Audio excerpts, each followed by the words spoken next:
பெண்களுக்காக சிறப்பு கார் நிறுத்தும் இடங்களை அமைக்கும்படி உத்தரவு.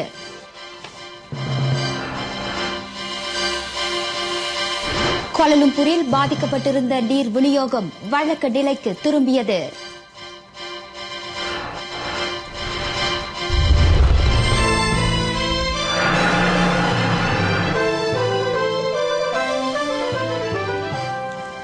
வணக்கம். சலாம் சத்து மலேசியா RTM தமிழ் செய்திகளுடன் நான் சந்திரகலாயப்பன். அமைதி பேரடிக்கு சிறுவர்களை அழைத்துச் செல்லும் குற்றம் மீதான முழு விவரங்களை மலேசிய வானொலி தொலைக்காட்சி நிலையமான RTMமும் தகவல் தொடர்பு பண்பாட்டு அமைச்சின் கீழுள்ள இதர நிறுவனங்களும் வெளியிட உள்ளன. குறுகிய காலத்தில் அந்த விளக்கம் தரப்படும் என தகவல் தொடர்பு பண்பாட்டு துணை அமைச்சர் டாக்டர் மெக்லின் டெனிஸ்ரி குரூஸ் தெரிவித்தார். அனைத்து கட்டடங்களிலும் மகளிருக்கென குறைந்தது 7 விழுக்காட்டு கார் நிறுத்துமிடங்கள் அமைக்கப்பட வேண்டும் என கூட்டரசு பிரதேச நகர்ப்புற நல்வாழ்வு அமைச்சர் டாக்டர் ராஜனும் கே ராஜசைனால் அபிடின் உத்தரவிட்டுள்ளார். அவ்வாறு செய்யாவிட்டால் சம்பந்தப்பட்ட கட்டடத்தின் நிர்வாக உரிமம் பறிக்கப்படும் என அமைச்சர் குறிப்பிட்டார். மகளிருக்கான கார் நிறுத்துமிடத்தை அமைப்பதற்கு அனைத்து கட்டட நிர்வாகத்திற்கும் 3 மாத கால அவகாசம் வழங்கப்பட்டுள்ளது.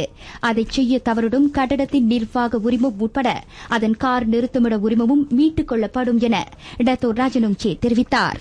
தலைநகர் KLCCயில் மகளிருக்கான கார் நிறுத்தும் இடத்தை திறந்து வைத்த பின்னர் அமைச்சர் செய்தியாளர்களிடம் பேசினார். P1 தளத்தில் அமைக்கப்பட்டுள்ள இந்த கார் நிறுத்துமிடத்தில் 142 கார்களை நிறுத்தலாம். பெண்களின் பாதுகாப்பை கருதி கார் நிறுத்துமிடத்தில் பாதுகாவலர்களும் பணியில் அமர்த்தப்படுவார்கள்.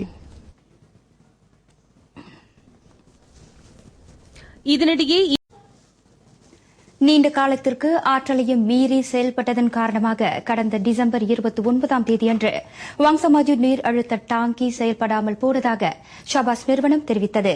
அந்த நீர் அழுத்த டாங்கியில் மின்சார கருவிகளில் பாதிப்பு ஏற்பட்டதாக ஷபாஸ் நிறுவனத்தின் தொழில்நுட்ப பிரிவின் தலைமை செயல்முறை அதிகாரி வி சுப்பிரமணியம் தெரிவித்தார். 2013ஆம் ஆண்டுக்கான வரவு செலவு திட்டத்தில் பிரதமர் அறிவிப்பு செய்திருந்தது போன்று இன்று தொடங்கி நாட்டிலுள்ள அனைத்து பள்ளி மாணவர்களுக்கும் 100 ரிங்கிட் உதவித்தொகை வழங்கப்படுகிறது. அந்த உதவித்தொகையை பெற்றுக்கொள்ள பெற்றோர்கள் பள்ளிகளுக்கு திரண்டனர். நாடு முழுவதிலும் உள்ள ஆரம்ப பள்ளி மாணவர்களுக்கும் இடைநிலைப் பள்ளி மாணவர்களுக்கும் இந்த உதவித்தொகை வழங்கப்படுகிறது. இன்று தொடங்கி பிப்ரவரி மாதம் 15ஆம் தேதி வரை இத்தொகை இவர்களுக்கு பகிர்ந்தளிக்கப்படும். மக்களின் சமூக நலத்தை கருத்தில் கொண்டு மத்திய அரசாங்கம் வழங்கியிருக்கும் இந்த உதவித்தொகை மாணவர்களின் பள்ளி செலவினங்களுக்கு பெரும் உதவியாக இருக்கும் என பெற்றோர்கள் கூறினர். நாடு முழுவதிலும் உள்ள 55 லட்சம் ஆரம்ப இடைநிலைப் பள்ளி மாணவர்கள் இவ்வுதவித்தொகையை பெறுவார்கள் என தெரிவிக்கப்பட்டுள்ளது. அமெரிக்காவின் ஒஹியோ பல்கலைக்கழகம் பிரதமர் டாக்டர் ஸ்ரீ நஜீப் துன் ரசாக்கிற்கு இன்று கௌரவ டாக்டர் பட்டம் வழங்கி சிறப்பித்தது.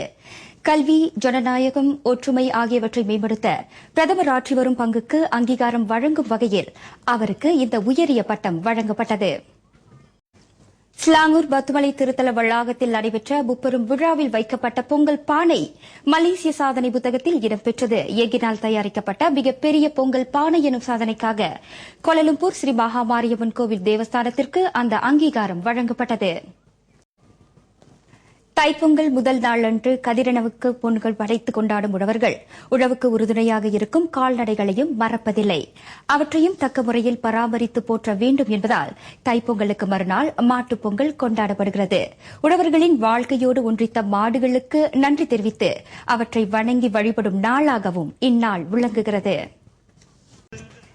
இந்தியாவின் தமிழ் திரைப்படச் சந்தையில் உள்நாட்டு திரைப்படங்களை கொண்டு செல்லும் முயற்சிகள் மேற்கொள்ளப்பட்டு வருவதாக தகவல் தொடர்பு பண்பாட்டு துணை அமைச்சர் செனட்டர் டாக்டர் மெக்லின் டெனிஸ்ரி குரூஸ் தெரிவித்தார். அதற்கு உள்நாட்டு திரைப்படங்களின் தரமும் உயர்ந்து வருவதே காரணம் என அவர் குறிப்பிட்டார்.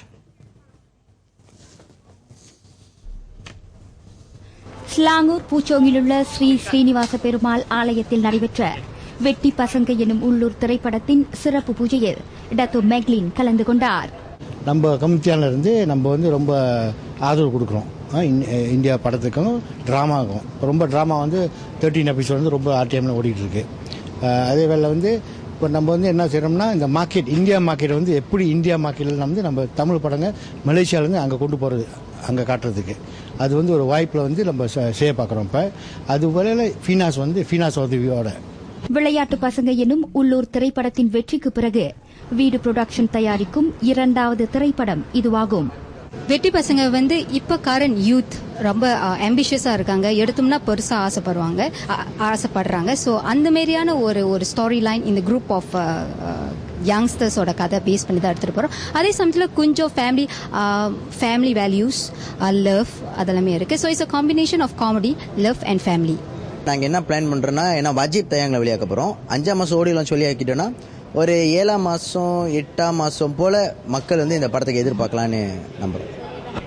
புதிய தொழில்நுட்பங்களை பயன்படுத்தி 9 லட்சம் ரிங்கிட் செலவில் இத்திரைப்படம் தயாரிக்கப்படுகிறது.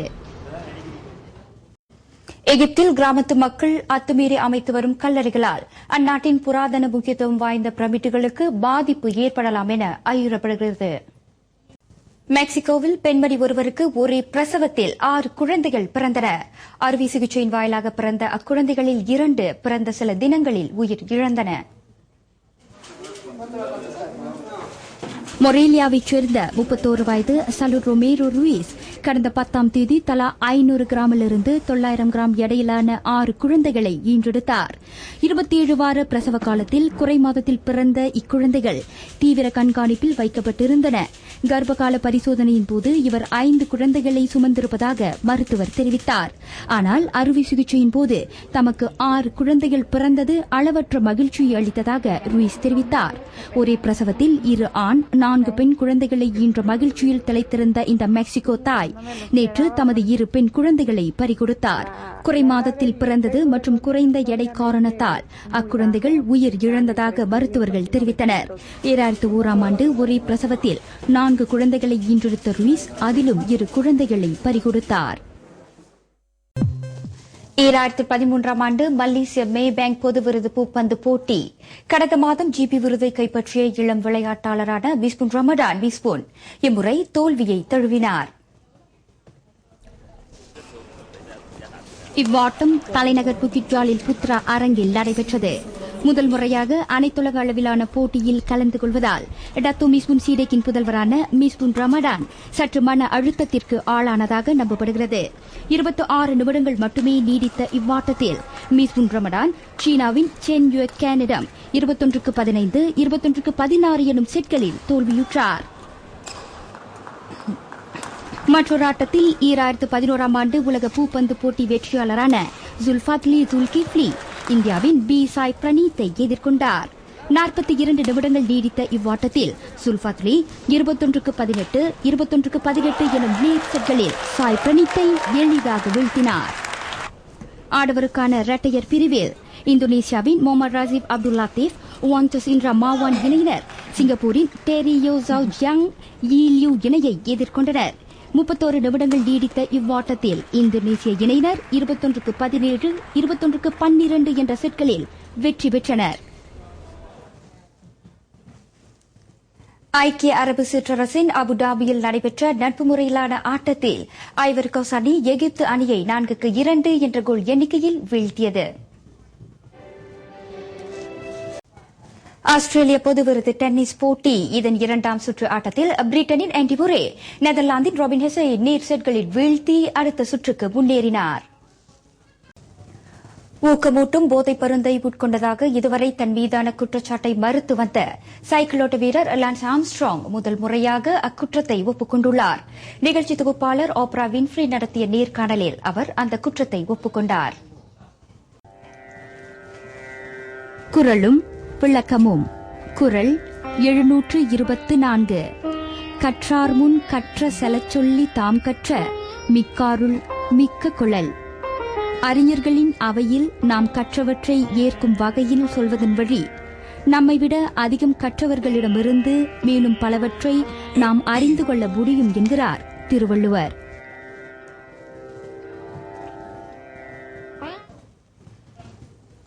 இத்துடன் இன்றைய நமது செய்தி அறிக்கை நிறைவு பெறுகிறது. விடைபெறுகிறேன். வணக்கம். சலாம் சத்து மலேசியா.